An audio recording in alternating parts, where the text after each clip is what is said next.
Hi everybody, this is Tim Mai from the Heroes Alliance, and today I have on the interview with me is Dean Rogers out of California, and Dean is currently doing, well actually the topic for this interview is called the top 10 things you should know about doing 4 to 6 deals a month in California, from Dean, and so I'm really excited to have him on this interview. Hey, thanks for having me, Tim. Appreciate it. Awesome. All right, Dean. Well, let's start with if you can share with the viewers a little bit about yourself, what you do, and then we'll start with that. Sure. Yeah. So I'm a real estate investor. That is a broadly used term because you can do many different things in real estate. It's a great vehicle. But what I primarily focus on is doing fix and flips, occasional wholesaling. Like many other investors, I started out with wholesaling. That's how I got my business started and really kind of got things moving. There's many different ways to get started. I got started by listening to some Sean Terry podcasts that I stumbled across, which I think a lot of other people kind of started that way as well. I've also joined another organization called Fortune Builders to help expand my network of investors and my education in real estate. So that's been really beneficial for understanding how to create systems around running that business. That's awesome. And Dan Merrill is a great friend of mine. We were in a mastermind group together when him and Paul just created their first home study course. So it's like, this was back in 2007, I think. It's been a while, but that's awesome. I actually work out with Dan and Paul. We go to the same gym, so we've done many workouts together, and they're great guys. That's awesome. Cool.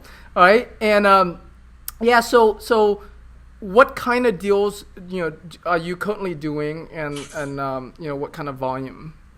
Yeah. So as you mentioned, I'm in California, and what's interesting about the real estate game these days is you don't have to be just in one place. There's so much technology and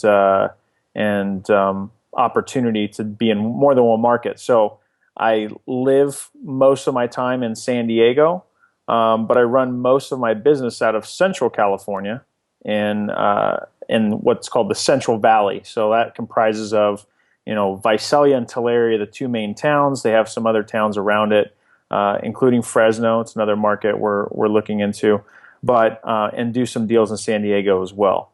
So we're very, very active in Central California right now, and continuing to look to expand our footprint within Central California. And we're doing about 4 to 6 deals, as you mentioned, right now on average, and that's we've been really getting aggressive and getting after it, and been seeing great results. Okay, and what do you do with these deals? And most of them are fix and flips. Occasionally, what we'll do is we'll wholesale some of them to other top investors in the area. Real estate is one of those industries where it's very small group. People talk, and you bump shoulders with people all the time in a good way, and sometimes not in a competitive way. I'll just put it too. Right. But if you make the most of it, the network of other investors, you don't need to look at it as competition. You can look at it as a network, and that's how we approach it. So we really think of other investors as a resource, and that's benefited us very well. Sometimes we'll get deals from them. Sometimes we'll give them deals, and everybody wins at the end of the day. And so we have really great relationships with other people. That's awesome. Now, doing 4 to 6 flips, right? Rehab deals a month is a pretty sizable business. Yeah, right? That's quite a bit. It's very different from doing 4 to 6 wholesale deals a month.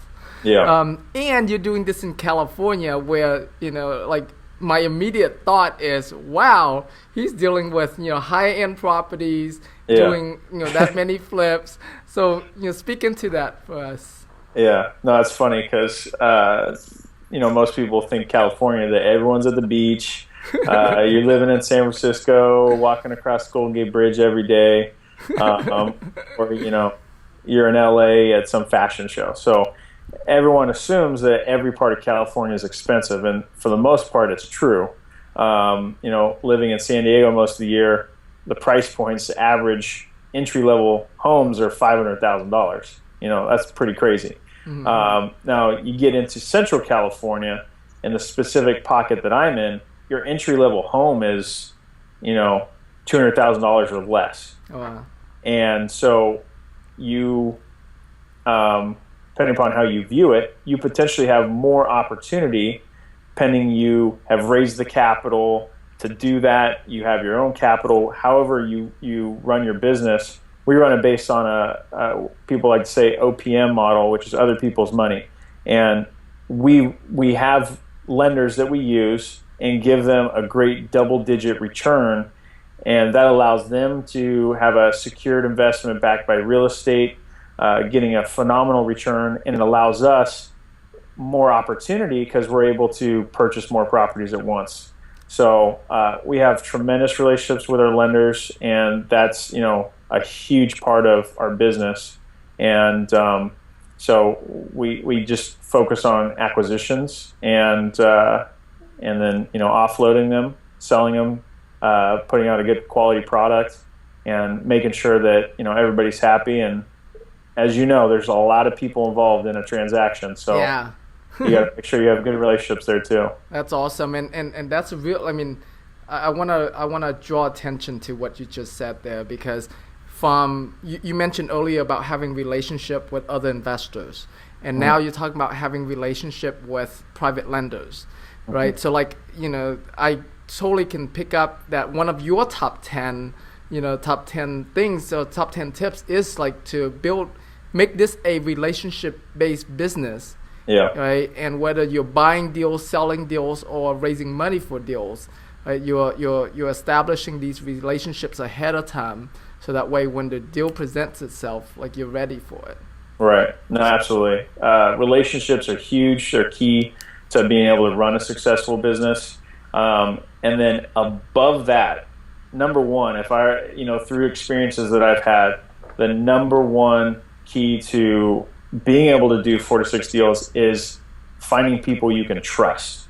So not only is it the relationships, but phenomenal relationships. You need people you can trust, because that allows you to do things at a much higher and efficient level, because you have that relationship. Sometimes when you're doing deals, you got to move quickly, and you got to trust that someone's going to show up and do what they're supposed to do. Or, sometimes to close a deal, you need to close a deal without a deed of trust and promissory note in place. But your lender trusts you because he's got 10 other deals with you. Right. He knows you're gonna pay the piper, so he's gonna let you close that deal, wire his funds in as a third party, and record after. I mean, you can't do that without trust and building a good reputation. That's awesome. Really glad you brought that up. And FYI, I'm taking notes as as you're speaking as well. So how do you, number one, find people you can trust? How you decide, this is someone who I can trust, and how do you establish yourself such person where others can trust you, where a private lender can trust you to do something like that? Yeah, that's huge. The first part, finding people you can trust, that's the hardest part. Hopefully you can trust yourself and, be a person that's ethical and is going to stand by their word, because not everybody does. I've experienced that and, felt the negative repercussions of trusting people and them not, standing up to their word. And it's not a fun experience. So it's important first to speak to your network, to find people you can trust.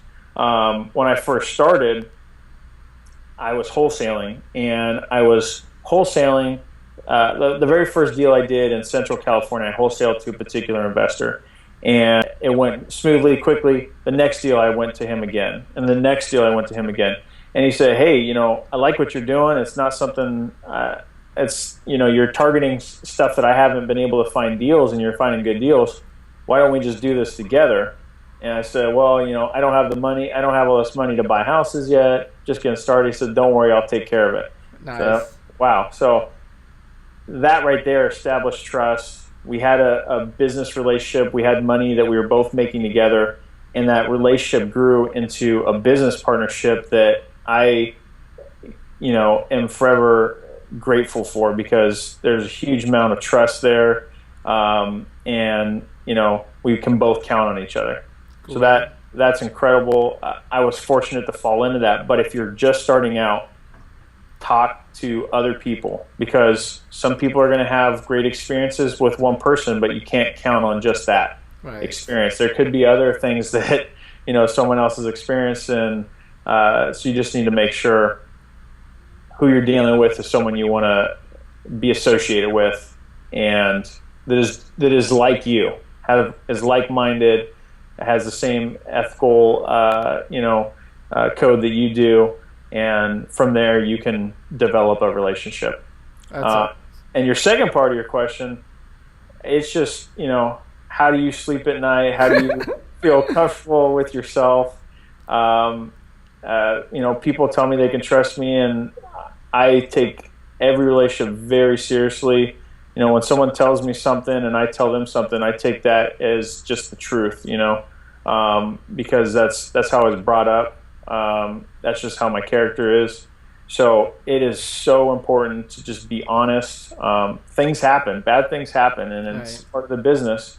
That's part of life. You can get through things, where there's maybe you're a little upside down on something, or maybe you came across something in the rehab you didn't expect, and it's gonna negatively impact the success. You can't get through that without being honest, talking through things, and just figuring out how to create solutions to problems, because there's always going to be problems in this business. No one has a perfect, 100. No one's batting 1,000. So how can you find solutions to get through that? That's the number one thing. Awesome. Yeah, and I want to point to that too. Talk through things, right? So yeah, like you said, things happen in our business, no doubt. You can depend on things happening outside of your plan, right? And I love how you how you build trust is to communicate that with whoever you're dealing with, whether it's your partner, your private lender. Like, let them know what's going on, because then they can understand. And you're also, like you said, finding solutions. Like, you're being responsible about it, right? To find a solution, and not put your head in the sand and cry about it and hope things will go away. Right. So it's not gonna go away. I love that. So that's definitely one of the the top 10 tips is just like communication, communicate Absolutely. what's going on.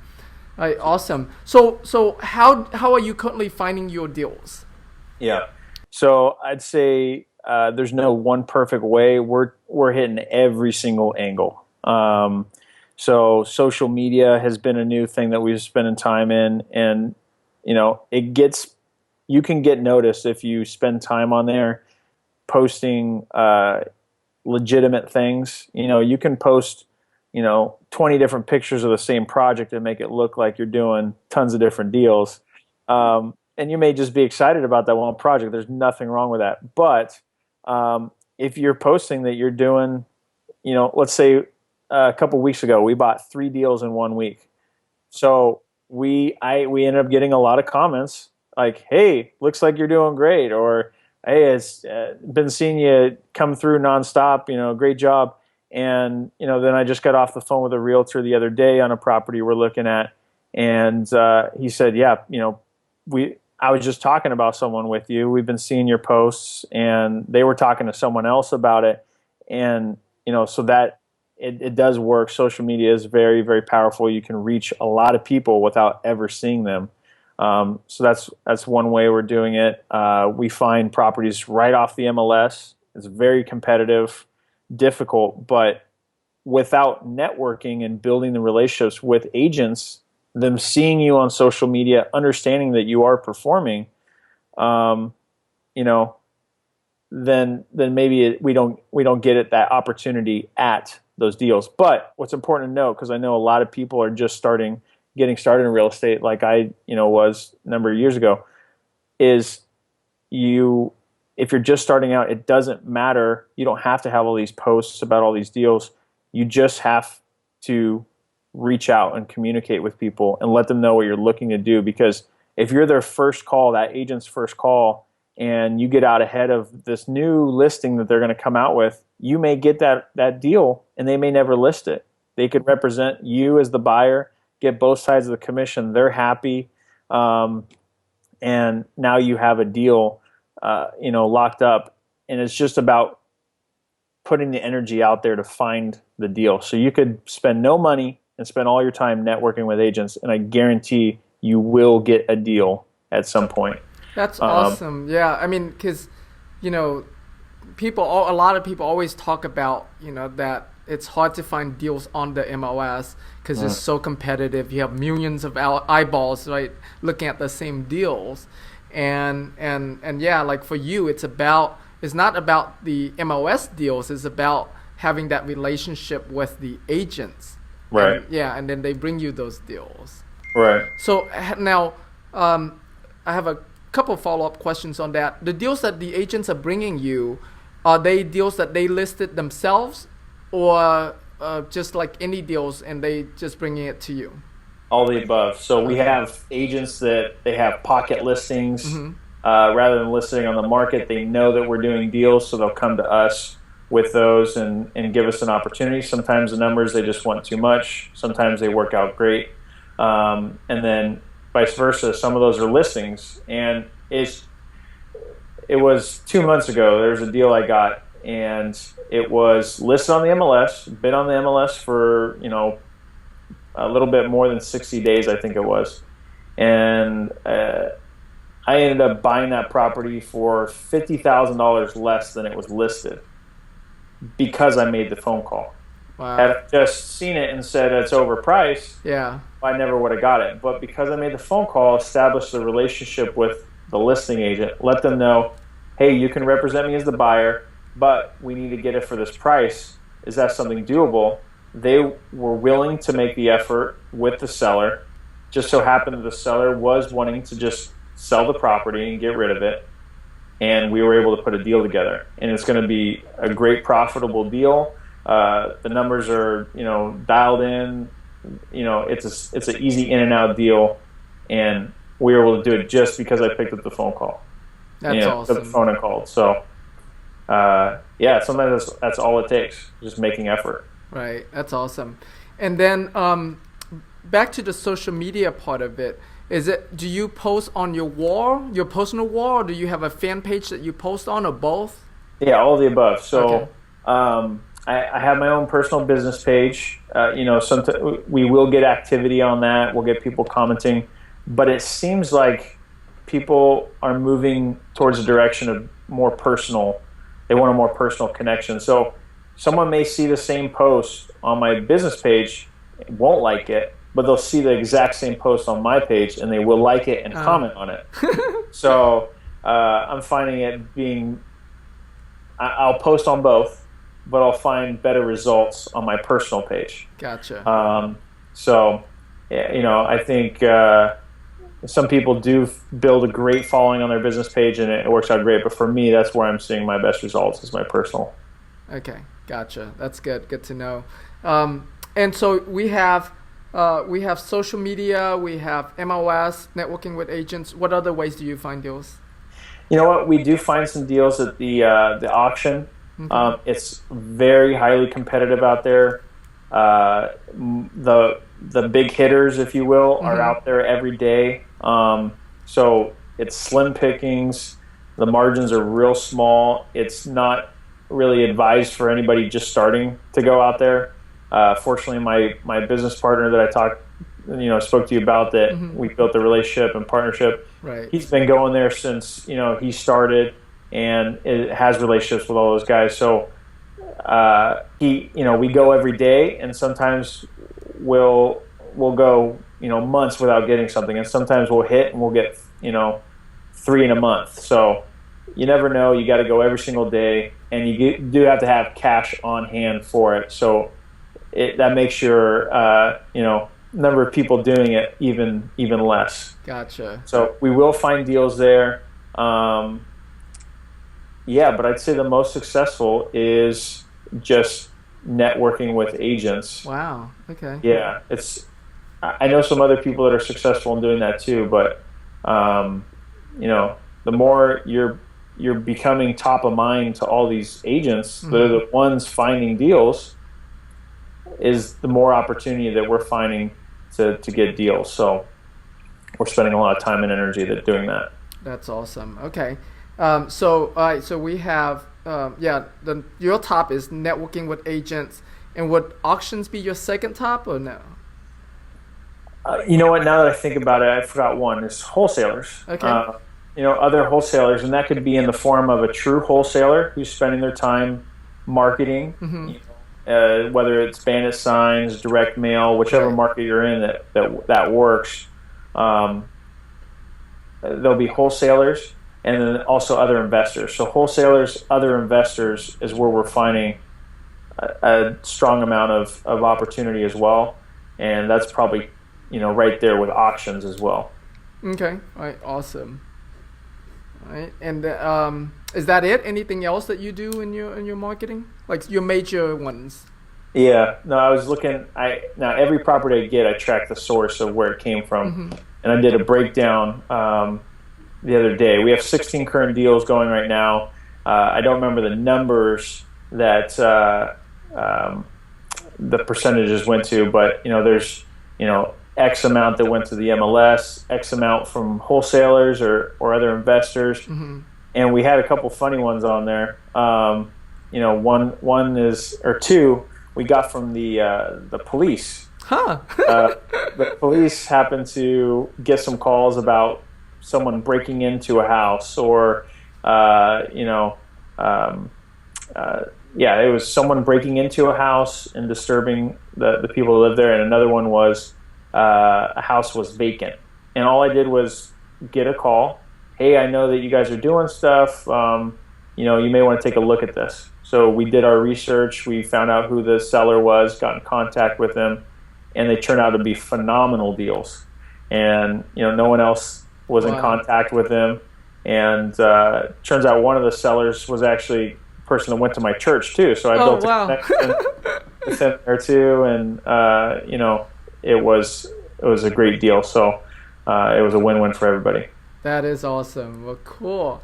And 16 deals going on right now. That's a lot of deals. Are they all in like different stages of rehabbing, or where? Yes. So we have, I believe it's 4 or 5 of those are currently in process of being listed and selling. Okay. As a matter of fact, all of those that are listed, those 5, all of them are in escrow to sell. So I see. Oh, wow. we sold them really quick. Okay. And then all the others, whether that be 11, all the other 11s are in the process of being finished, being rehabbed, or we just purchased. I see. That's awesome. Okay. And what is your typical turnaround time from the time that you close on the deal to buy to the time that you actually like get paid from the deal? Yeah. Our average is right around 5 months. Okay. Some of them we buy and we sell within, sometimes you can buy some where you don't really have to do much at all to them. I was talking to my partner today. There was one property where we spent like $200. We just fixed this little thing and that little thing, and we sold it. And we'll be in and out of that one in a month and a half from close to close. Right. Another one we bought, we spent $75 to clean up the front yard, and we'll be in and out of that one in a month and a half as well. Nice. Those aren't common though, right? But those ones our ROI is phenomenal on them. and those are great deals. Now, Right. some of those, we'll sell in 3-4 months, but our average is right around 5 months. Meaning, we have some that go to 7-8 months. We had one property that fell out of escrow one time, but the original person in escrow had delayed and delayed. That project ended up going 13 months from close to close. Wow. But having a great relationship with our lender, we have a typical 12-month note. He calls us and said, "Hey, this note's about to be due. What's going on?"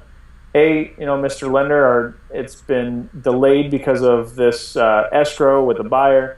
We're going to pay you your 12 months interest, at month 12, and we're going to go ahead and extend that note." He was on board with it. That's awesome. Everything turned out well. Closed in 13 months. Still made money. Everything was fine. But things happen, and you got to figure out how can you create Right. solutions there. Right. That's awesome. So how much in rehab is your typical project, your average project? Yeah.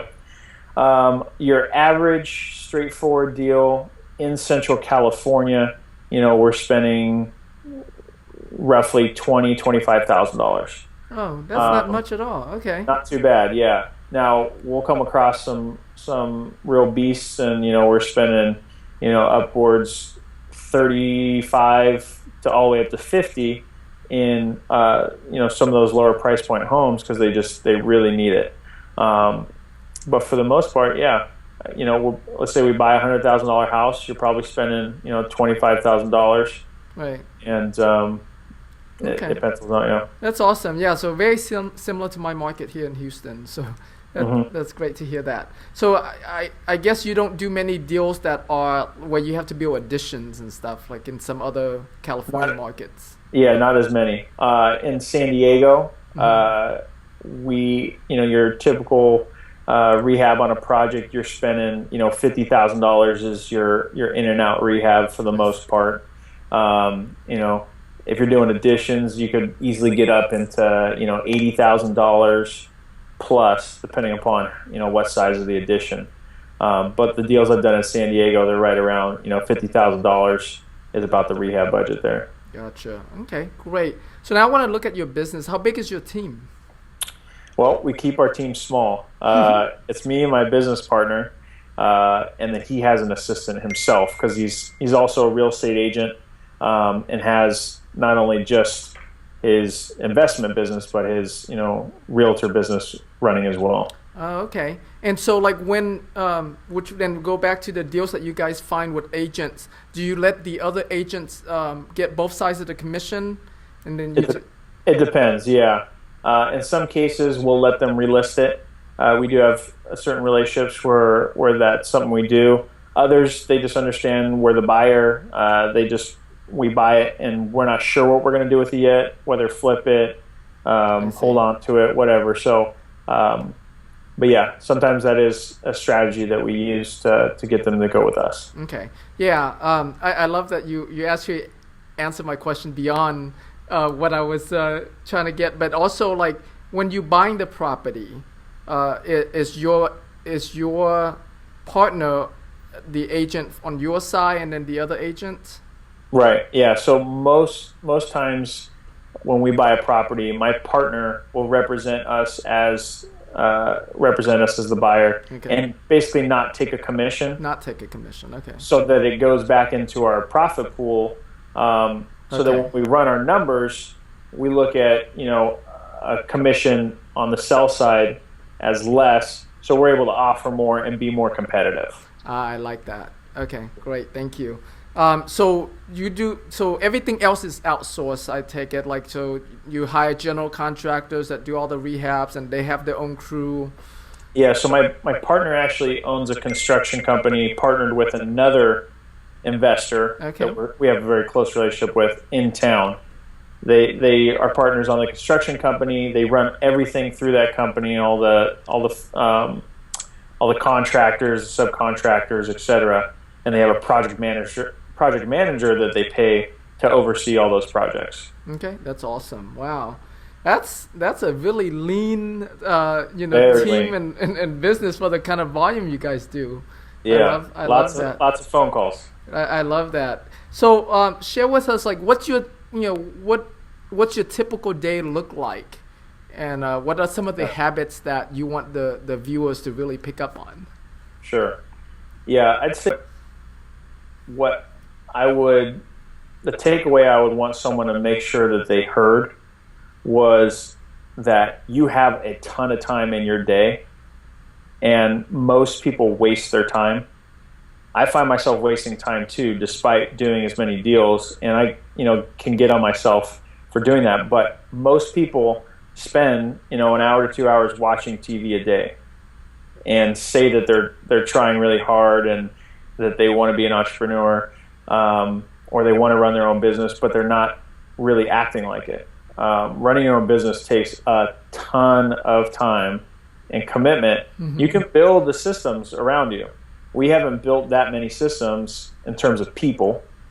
We have systems, but not people to replace us yet, because we really do like the lean team right now. But the point I want to make is, some of the habits I have, I work out every day. Usually I wake up. My life is different now that I have a kid, a young kid. So congratulations, by the way. Yeah. Just so the viewer know. So Dean has a 5 months old baby. So Yeah. that's awesome. Yeah, so life has changed a lot. So my pranks used to be, wake up when I want, which was still usually early because I like to get my day going and start right away. But, now I'm up several times during the night because the kid's waking up, and, then I'm up at 7 regardless. And so I start my day by kind of putting positive energy out there. I'll spend time with my boy, and he's a smiler, I think, in part just by his natural personality, and because we try to really put happy feelings out there and positive energy. So we're always smiling around him, having a great time. So our mornings, he's really happy. We'll do that. I'll make breakfast, or my wife will make breakfast. Get started. We know.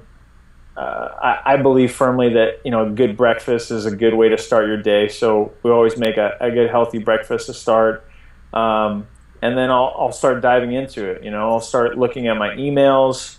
I'll start making phone calls that I need to. If I have any just appointments or errands I need to run, I try to get those done in the morning, and then midday.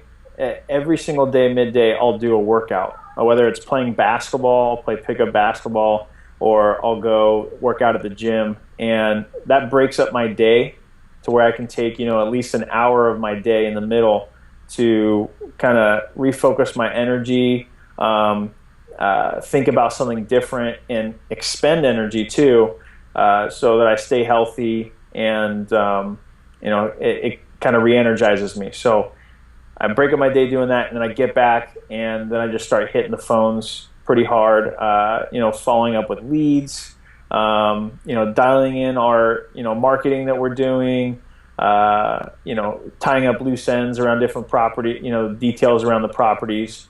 And, that goes well into the night. Real estate is always 24/7 business. So I may not have anything for 2 hours that I need to do from 3 to 5, but I may have 3 phone calls that come in from 7 to 9 p.m. You never know.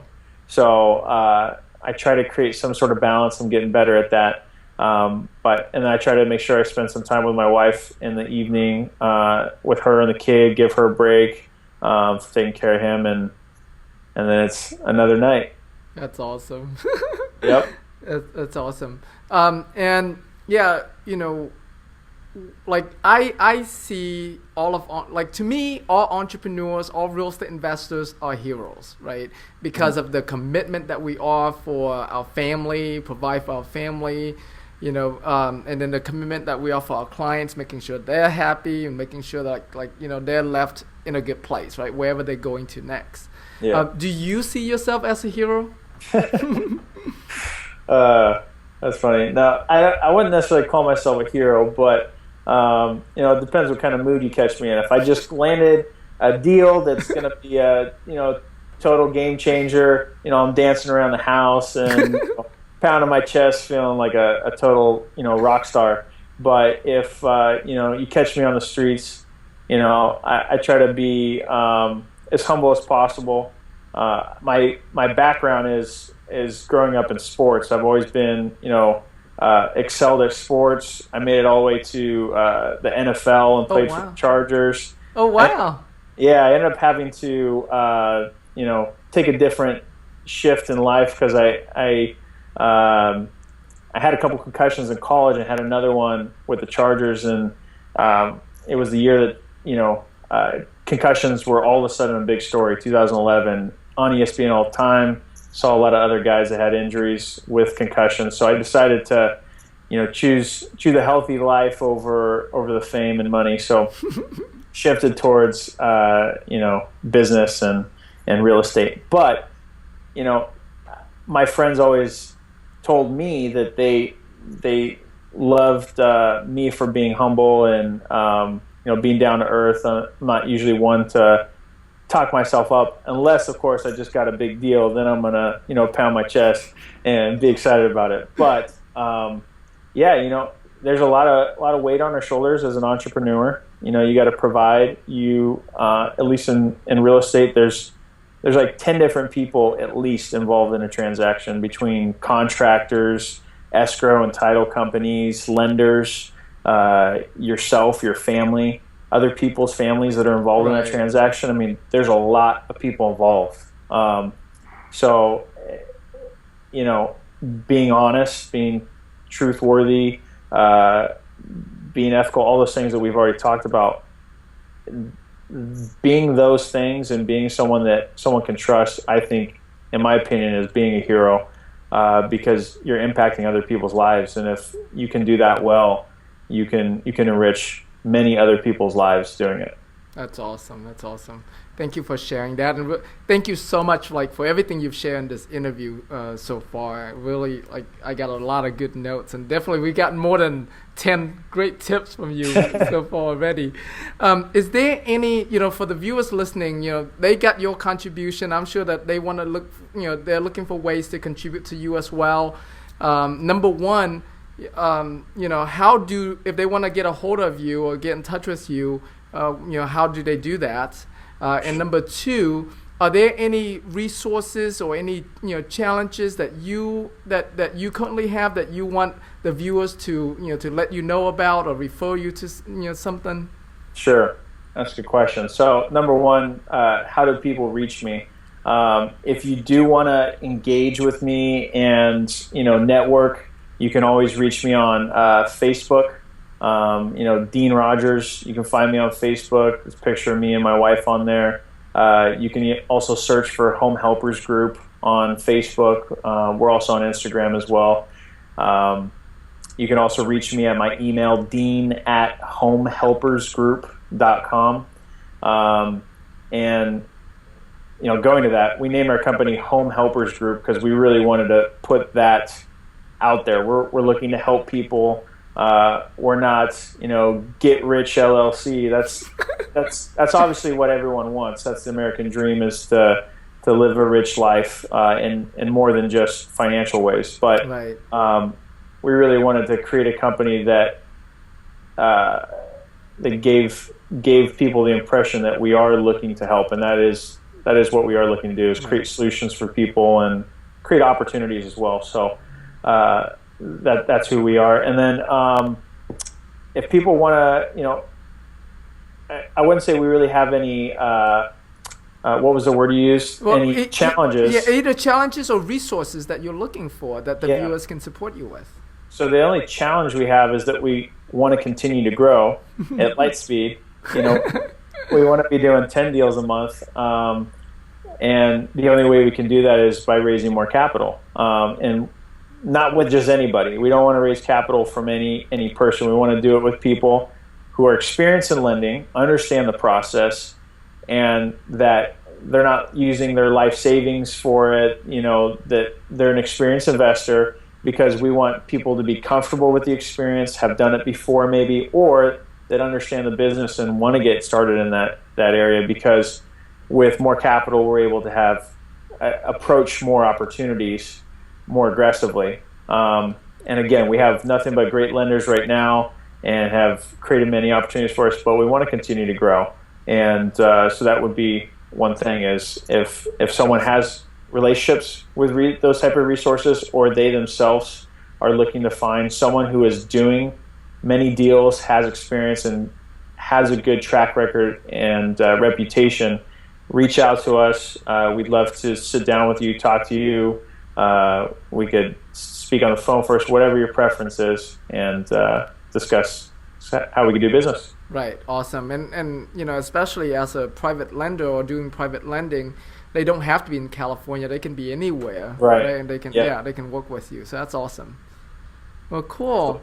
Yeah. Well, thank you so much, Dean. For everything. I mean, the interview has been great. Your answers, all the things that you share with us today is awesome. I really appreciate you. Yeah. Absolutely. No, I love talking about business, and more so talking about how your business can be a positive experience for you and for others, because really, if you're doing it just for yourself, there's not a whole lot of fun in it. So if you can, create opportunities for you and others, and create great relationships, then I think that's what it's all about. That's awesome. That's beautiful. Yes, here at the Heroes Alliance, like our tagline is, that we believe in getting rich by enriching others. So you spoke right into that. I love that, and you are definitely a hero for sure. Even with how you name your company's name and your commitments from the very first day, right? It's all about helping others and contributing to others. So, thank you so much for all that you do and all that you share with us on this interview. Absolutely, happy to. All right, awesome. Happy investing. All right, Tim. Take care. Take care.